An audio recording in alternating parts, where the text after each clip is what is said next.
Has God inherently wired men to suffer together, to have mission together, have purpose together? Yes, we've got to learn to bring Jesus into our everyday walk, right? But for men, we do need some of those mountaintop experiences. We have to get away to the wilderness. We've got to detach, detox, and doing it with other Christian men is very, very important.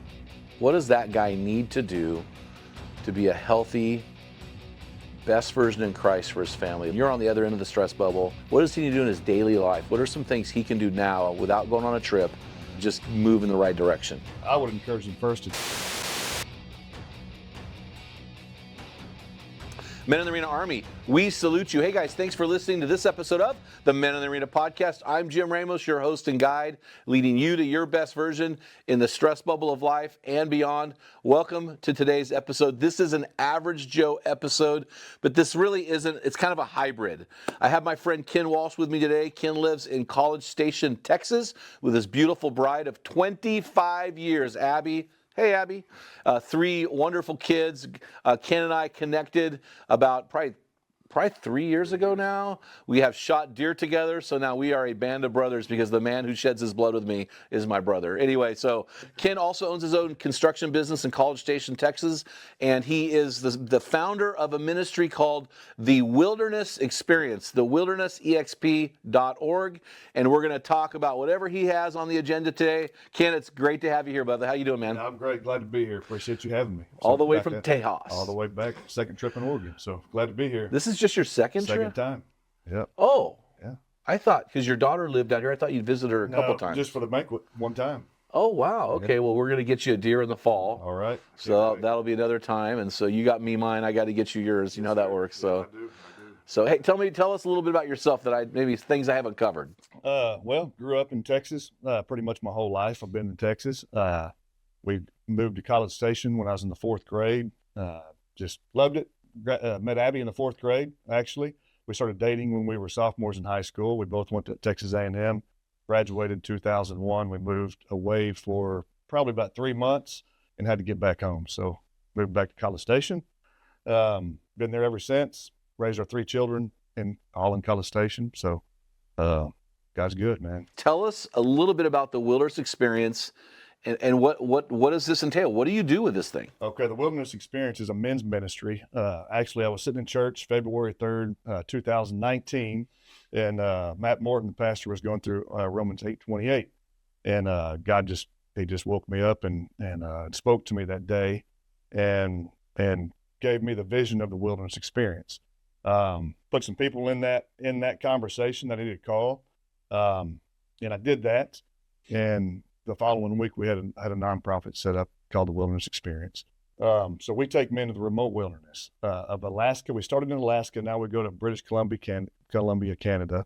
Both of those places are places I've hunted a lot in the past, and those outfitters were part of the vision. And I called them up, said, "Here's what I need," and both of them said, "Whatever you need, you got it." So as we're growing, our main trip is there in BC, Canada, at a place called Tatleoko Lake. I have 1,000 square miles of free reign to go on that we just take our guys there. And so we take men. Our kind of focus point of the men we take are men within the stress bubble, married, working, kids in the house, believers, right? And so also, our website, you can't go to the website and just sign up, right? It's kind of we want to get to know the guys coming, and most of the men that come are through referrals. So it's important to us that a man that comes has a foundation and has faith and has a group of men or a church that he can kind of rely on and fall back on, right? Before they come on the trip. So sometimes guys will call and we push them out a year or two and we help them, right, get plugged into a men's group or get plugged into a church, and the timing just is always perfect. God's timing is always perfect, right? We try to just wedge a person in for filling a trip or just, not trying to go through the steps of making sure that it's a mountaintop experience that we do. Mm-hmm. But we also realize, as a man and as a believer, it's not all about the mountaintop experiences. We've got to learn to relate to Jesus, bring Jesus into our day-to-day life, right? And so if we're just waiting for this trip or this mountaintop experience, it's just not quite the same. Mm-hmm. So I'm a guy in the stress bubble. Right. I'm a 40-year-old man. I've got kids in the home, 8 to 16. I've got limited resources. I've got limited time. Right. And you're taking me into the wilderness. What are you trying to accomplish? I'm already a Christian. So what are you trying to accomplish in me? What are you trying to do in me? Right. What's the goal? What is your goal, your agenda for my soul, right, my body? What do you want? What's your goal here? Yeah, trying to put you back on that tip of the spear. And so, through that, right, is we can become soft in all things, in our faith first, sometimes managing our family, being the husband of the family, being a coworker, a boss, or whatever that looks like, because life is stressful, right?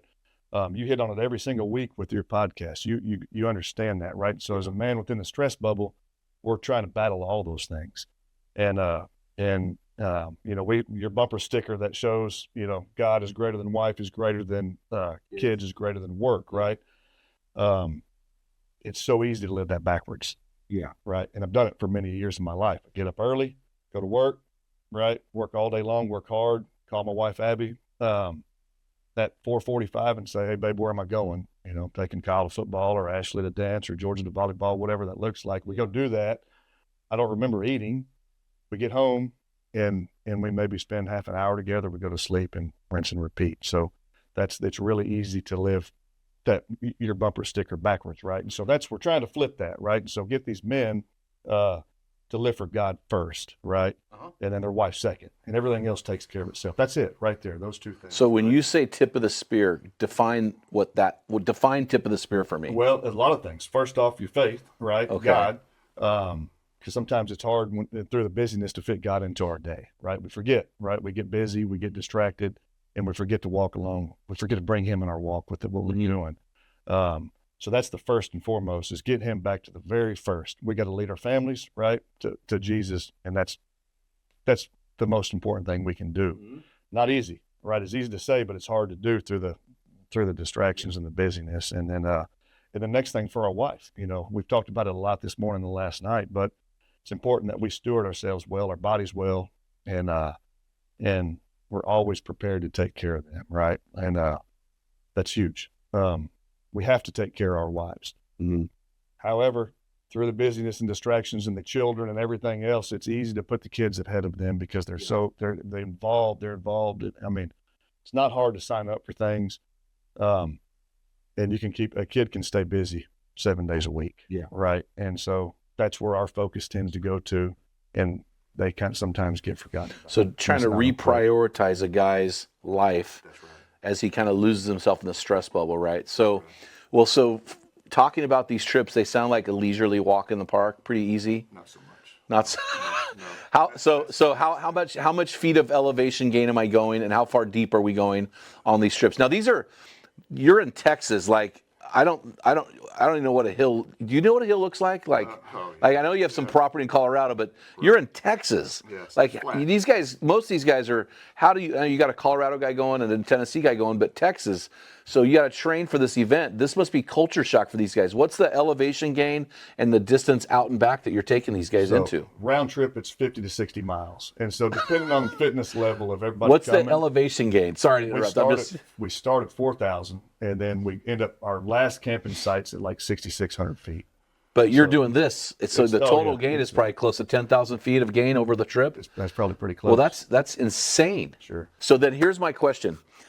How does suffering, because it's suffering, how does suffering with a group of, you have your typical group's about 11, that's right. four guides, 7 travelers, 11 guys suffering together in the wilderness. How does wilderness, brotherhood, and suffering, what is it about those 3 that you have found is life-changing? I mean, it's guaranteed. Jesus shows up, right? Then we talk about Jesus the whole time, right? And so that combination is a almost guaranteed transformation. So what is it about suffering? Why suffering together? What is that? I know what it does, the end result, but what does it do What does it do in the moment that pulls men together? When you see a man break, and it happens every trip, it changes everybody, because as men, we go through our careers, we become bosses or whatever that looks like, right? And we can easily, we were talking about the little bobblehead this morning, right? We can easily say, man, I've made it, pat myself on the back, and I'm a man's man, I've got it. But when you put a man on the trail and you break him, right? And we break together, because our first day of the trip is designed to really work us hard, right?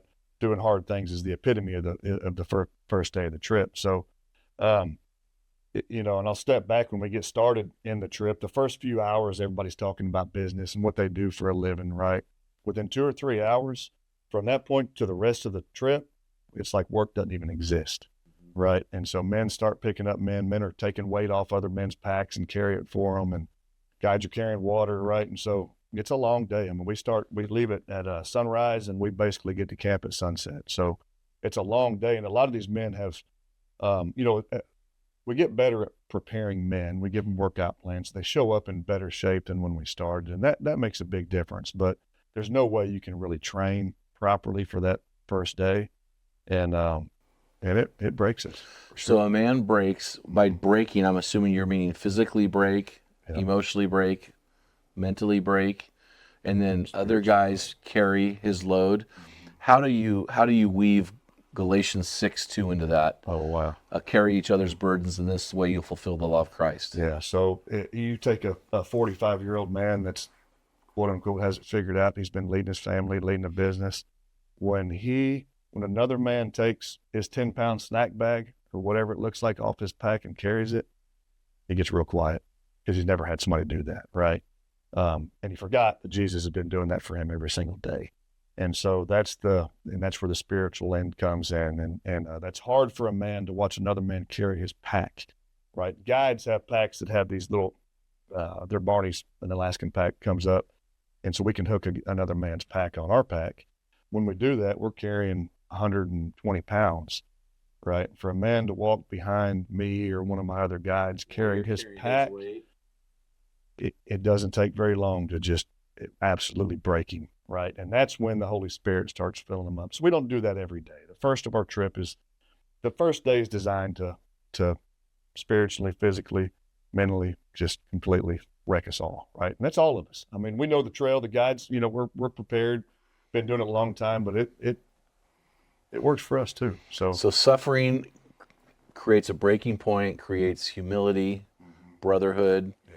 What is it about the will? You can go to San Francisco and walk the hills of San Francisco. There's a lot of hills out there. You can go to Portland and do it. Sure. What is it about wilderness? What is it about a man in the wilderness? Is there a theological vantage point to look at? Is there some reference to the Bible? What is it theologically that men seem to be drawn to the wilderness? What have you discovered? Yeah, and so that's a great point. That's one of our talking points on the trip. Why the mountains, right? Like, we get asked all the time, hey, why can't y'all just go to the nature park down the road and do a hike there for a day or for a couple hours, and it's a big answer to that, and we're still exploring that because it's exciting. But number one is start with the Bible. How many times did Jesus go to the wilderness or the mountains to pray? Just reference how many times the mountains are used in the Bible, right? Like, and so men have to go escape, and they don't realize that, and that's why we go. It's remote also. There's no people. It's a long ways for us. It's in Canada. Got to travel across the border. We need passports. And then once we, get to the final airport, it's a 4-hour drive, and so very important, right? And I can sit here and talk about it all day long, but when you get there, right, and you see what happens, it has to be there. It's got to be in the wilderness, and it's got to be longer than a weekend, right? There's some great ministries, good friends have things, and ours I feel like is a little different. It's tough. It's tough for men to be gone 10 days. Our trip from the time they leave home to the time they get back home is 10 days. And that's important to us because the time away allows us to go through, we have a curriculum we've built, right? A 7-day curriculum. And I think it's necessary. It's hard, but it's necessary. So it takes time for guys to detox. That's right. Yeah, no phones. As soon as they get there, there's no cell service. We put all the phones go into a bag, so there's no communication back home. So there's a little bit of a panic and a worry, right? And so that through that first day, through the physical toughness, is within 2 hours. No, there's no more discussions about work. Nobody cares about their job anymore. They care about their wife, and I mean, that fast. The only thing they care about is their wife, and then that goes into their children. And that's the only thing to them that matters. I mean, that fast. I've lived it, in my years and experience of hunting and taking people hunting in the mountains. And then we see it on the trip. And it's such a blessing to be a part of, because when you take these guys are not every man can walk 60 miles, right? Yeah. These guys are tough, and they do it, right? It's not designed to break them, and it's not designed to make the man fail. He's going to finish, because once you start on that trail, we're in grizzly bear country. He doesn't know where we're at. There's no turning around, right? We're going to finish the mission.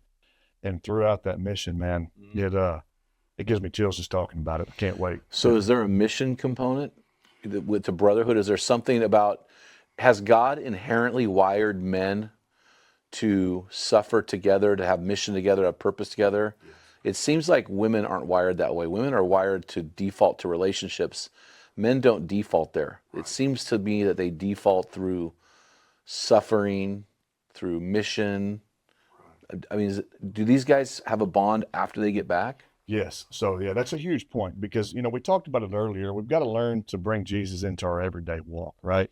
But for men, we do need some of those mountaintop experiences. We have to get away to the wilderness. We've got to detach, detox, and doing it with other Christian men, right? Like, is very, very important.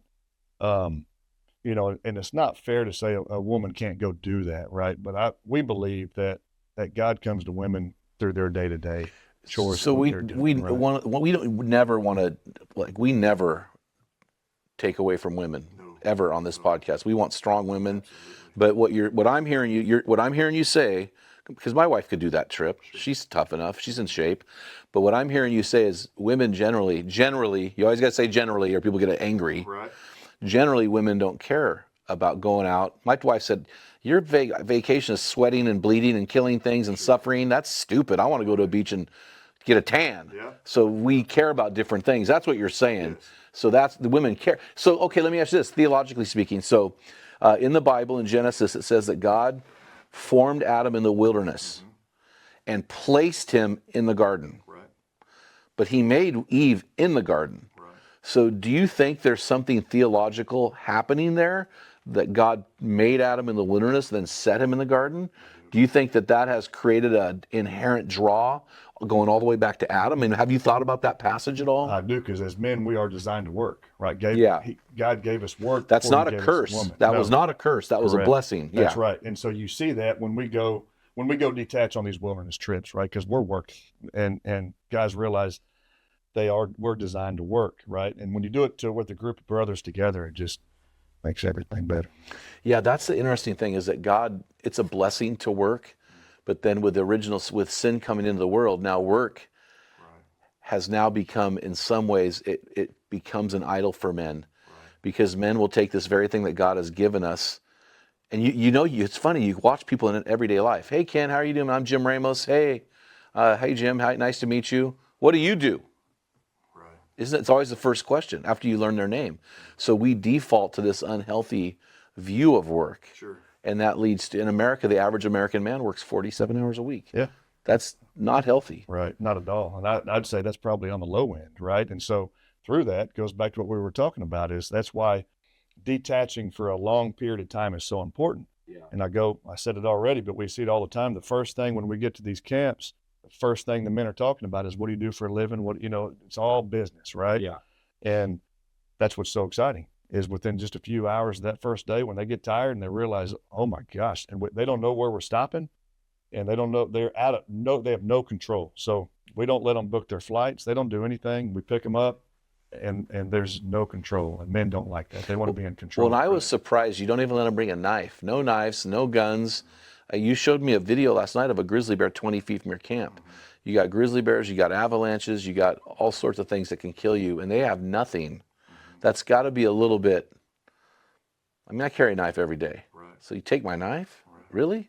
So is there an element of danger in this? I know there's suffering, because suffering is not always danger. You go suffer at the gym, that's not dangerous. Is there, do these guys experience an element of danger in the suffering? Absolutely, for sure. You named all of them. No avalanches, it's in the summer, but rock falls, we go across some real steep shale chutes, clever goat trails, same thing.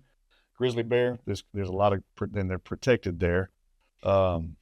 And everything else, crossing rivers, there's a lot of danger element to it, and that's important to us because we can live in the comfort crisis that we're in, right? Yeah.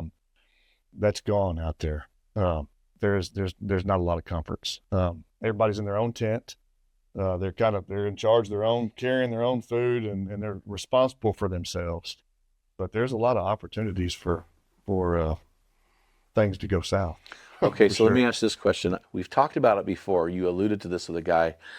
What's the profile of a guy who's going to break? Like when you got 7 or 8 guys, what's the profile of a guy that's going to break? Are there tells?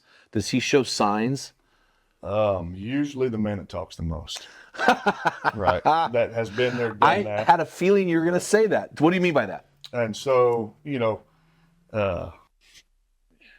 a lot of guys show up. It's no different than a hunting trip. I've hunted all over the world. I never missed an animal. That guy's going to miss an animal on a hunting trip for sure. But for us, the guy that's been hiking around the Grand Tetons or whatever that, right? And so he's the backpacker, the hiker guy.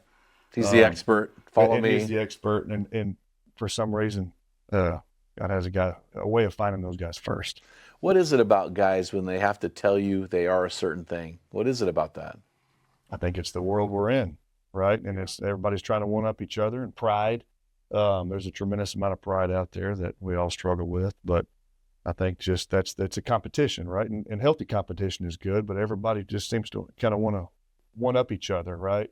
So that's usually going on the night before we take off, and we have a big dinner together, and we talk, go through safety and go through everything else, and not always, but there's usually somebody that's been there, done that, and is not going to have any issues. And you're winking over at Dave. You're winking at Dave. That's the guy. Yeah. And when you have to carry his pack, you've changed him for life. And for life, he'll go back to that moment for the rest of his life. Because part of that first night and finding out what everybody does, there's kind of a flex in that, right? Like if I tell you I've been in ministry all my life, well, I've got more money than you've got, right? Sure. And then if you tell me I'm this, I'm like, oh, or there's a lot of flexing that goes on. Right. But when you're out there in the wilderness, none of that matters anymore. All you matters is that 40-pound pack you're carrying. What would you say, let's talk about the guy who's not involved in your ministry, not planning on being involved, but he's grinding. He's in the middle of a 45 to 50-hour work week. Right. Kids in the home. He's got his wife. He's got his church, whatever. Let's talk principles. Let's move away from your ministry and talk principles. What does that guy need to do to be a healthy, best version in Christ for his family? Like, what does he need to do in that stress bubble to survive? I mean, you're on the other end of the stress bubble. You've got one kid left. Like, what does he need to do to help him? You're talking about detox, detach. What does he need to do in his daily life? What are some things he can do now without going on a trip to just move in the right direction? Yeah. I would encourage him first to take some time off, right, with himself and his Bible, right? Go somewhere quiet. It doesn't have to be Canada or Alaska or anything big like that. You can find a place and get outside in the wilderness, right? I mean, how many times did Jesus go to the wilderness to pray, right? To detox, right? To get away. And so I would start there for sure. Leave the phone, right? You don't need your phone. Just I would get out in the wilderness, and that's where I would start, right? Well, and that's where that you start talking about your spouse or wives, right? And so, in my opinion, you need at least a week. So 1 week, once a year, do a thing. So then I would say the next step would be 1 day every week. Right? Yes.